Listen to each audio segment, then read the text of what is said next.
ప్రయాణికులు ఏదైతే ఇప్పుడు ఉన్న దాంట్లో ప్రయాణం చేస్తున్నారో అదనంగా ఇంకొక 6 లక్షల మంది ప్రయాణం చేయడం ద్వారా ఈ ప్రాజెక్టు ఫీజిబిలిటీ వైబిలిటీ పెరుగుతుంది, నష్టాలలో ఉన్న మెట్రో లాభాలుగా మారుతుంది. మీరు ఇందులో భాగస్వాములు కాండి అని ఎల్ఎన్టీని కేంద్ర ప్రభుత్వం పెట్టిన నిబంధన ప్రకారం మేము అడిగినాం. ఎల్ఎన్టీ సంస్థ తిరస్కరించింది. మేము ఇందులో భాగస్వాములము కాము.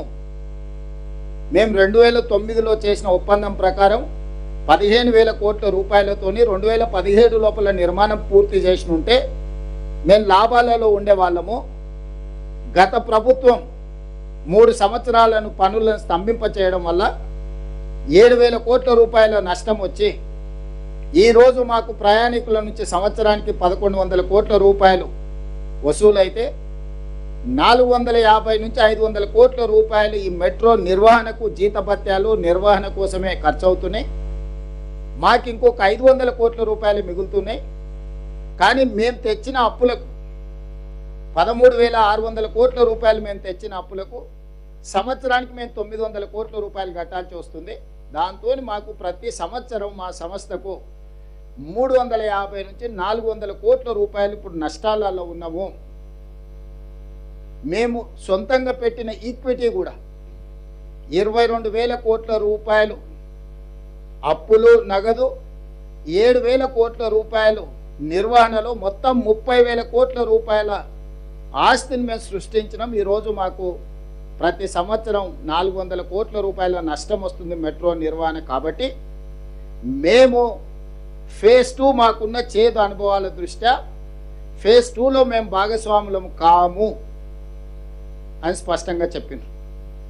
ఇదే అంశాన్ని కేంద్ర ప్రభుత్వానికి చెప్తే కేంద్ర ప్రభుత్వం ఇంకొక మెలిక పెట్టింది.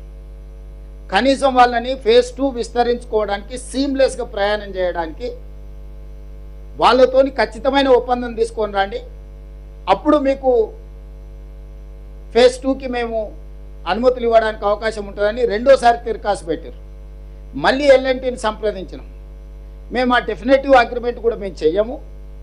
మా సంస్థ మీరేం నిర్మించుకోదలుచుకున్నారో మీరేమైనా నిర్మించుకోండి, మాది మాదే, మీది మీదే, మీరు మేము భాగస్వాములం కాము, భవిష్యత్తు నిర్వహణలో కూడా మీతో మేము చేరము, మేము దేనికి ఒప్పుకోమని చెప్పి ఎలాంటి స్పష్టంగా తిరస్కరించింది. అప్పుడు మాకున్న ప్రత్యామ్నాయం కేంద్ర ప్రభుత్వాన్ని అడిగినాం. వాళ్ళు భాగస్వామ్యానికి ఒప్పుకోవట్లేదు. ఎలాంటి వాళ్ళు భవిష్యత్తులో మనం విస్తరించడానికి ఎన్ఓసి కూడా ఇస్తలేరు, ఖచ్చితమైన ఒప్పందం కూడా చేస్తలేరు. కానీ మాకు ప్రజల నుంచి ఉన్న ఒత్తిడి, మా అవసరాలు, మా నగరం విశ్వనగరం కావాలంటే, మేము పెట్టుబడులను ఆకర్షించాలంటే ఇంకొక 122 కిలోమీటర్లు మెట్రో విస్తరణ చెయ్యాల్సిందే. మరి ఏమి చేయాలి? మా అధికారులు, కేంద్ర ప్రభుత్వంలో ఉన్న అధికారులు, ఖట్టర్ గారు, నేను, మిగతా ఎలాంటి వాళ్ళతో చర్చలు చేసినప్పుడు మీకున్న ఏకైక ప్రత్యామ్నాయం మీరు ఎలాంటి సంస్థ నుంచి ఇప్పుడున్న ఎలాంటి మెట్రోని మీరు కొనుగోలు చేయండి రాష్ట్ర ప్రభుత్వం, అప్పుడు మీరు యజమాని అవుతారు. కాబట్టి ఇప్పుడు మీరు ఫేజ్ 2 రాష్ట్ర ప్రభుత్వం కేంద్ర ప్రభుత్వం కలిసి నిర్మాణం చేయాలనుకుంటున్నారు. కాబట్టి ఫేజ్ 1కు మీరే యజమానులు అయితే ఫేజ్ 2కి కేంద్ర ప్రభుత్వం పెట్టిన అన్ని నిబంధనలకు యజమానులుగా మీరు సంతకం పెట్టవచ్చు. అప్పుడు ఫేజ్ 2 కూడా సులభంగా మీకు అనుమతులు వస్తాయి, నిధులు వస్తాయి. దాంతో దాదాపుగా 200 కిలోమీటర్ల మెట్రో హైదరాబాద్ నగరం ప్రజలకు అందుబాటులోకి వస్తుంది. అప్పుడు అంతర్జాతీయ ఎయిర్పోర్టు నుంచి అటు మేడ్చల్కు, ఇటు షామీర్పేట్కు, అటు హైటెక్ సిటీ నియోపోలిస్ వరకు, ఇటు చందానగర్ నుంచి దాటుకొని మీకు రామచంద్రాపురం వరకు కానీ, హయత్ నగర్ నుంచి మన ఎల్బీ నగర్ నుంచి హయత్ నగర్ కానీ, నాగోల్ నుంచి LB Nagar, OSC hospital, Chandrayangutta, Shamshabad international airport వరకు మెట్రో కానీ అన్ని రూట్లు ప్రజలకు అందుబాటులో వస్తుందని చెప్పి మేము స్పష్టంగా ఎల్ఎన్టీతో కూర్చొని కేంద్ర ప్రభుత్వాన్ని కూడా అడిగినాం. మరి మేము కొనుగోలు చేయాలనుకుంటున్నాము, ఎలాంటి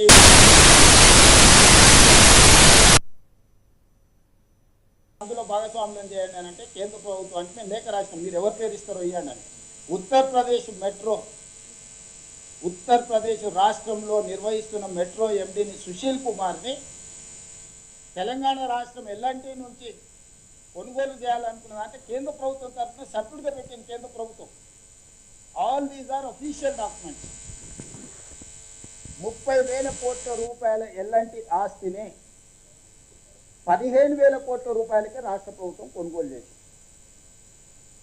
చర్చలు చేసి నెగోషియేట్ చేసి ఆఫీసర్స్ కమిటీ వేసి ఆఫీసర్స్ కమిటీ పైన cabinet sub committee resource mobilisation Bhatti గారిని, ఉత్తమ్ గారిని, శ్రీధర్ బాబు గారిని, జూపల్లి కృష్ణారావు గారిని పెట్టి క్యాబినెట్ సబ్ కమిటీ పెట్టి అక్కడి నుంచి క్యాబినెట్కు తీసుకొచ్చి క్యాబినెట్ నుంచి అసెంబ్లీకి తీసుకొచ్చి 30,000 కోట్ల రూపాయలు నికరంగా పెట్టిన మెట్రోను రాష్ట్ర ప్రభుత్వం మెట్రో ఎల్ఎన్టీని ఒప్పించి 15,000 కోట్ల రూపాయలకి కొనుగోలు చేసింది. ఈరోజు మేము విస్తరించాలనుకుంటున్న మెట్రో హైదరాబాద్లో పర్ కిలోమీటర్ మీ రోజు కొత్తగా కట్టాలనుకుంటే కూడా 350 కోట్ల రూపాయలు అవుతుంది. అట్లా లెక్కేసుకున్న 70 కిలోమీటర్ల మెట్రో ఈరోజు ఉన్న పరంగా కూడా 25,000 కోట్ల రూపాయలు ఆస్తి. అన్ని రకాలుగా చెప్పి ఎల్ఎన్టీని ఒకటే పాయింట్ దగ్గర మేము ఒప్పించినాం. మీరు అనొచ్చు, మరి ఎల్ఎన్టీ ఇంత పెద్ద సంస్థ మీకు తక్కువ చేతికి ఇచ్చింది, మీ దగ్గర ఏం మంత్రిదండం ఉన్న వాళ్ళని ఒప్పించడానికి. ప్రతి సంవత్సరం వాళ్ళకు నికరంగా 400 కోట్ల రూపాయలు నష్టం వస్తుంది.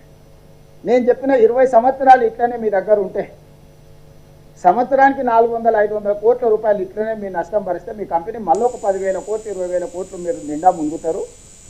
ఈరోజు మీ నష్టాల నుంచైనా మీరు బయటపడతారు. విస్తరించుకోవడం ద్వారా మాకు లాభసాటిగా ఉంటుంది.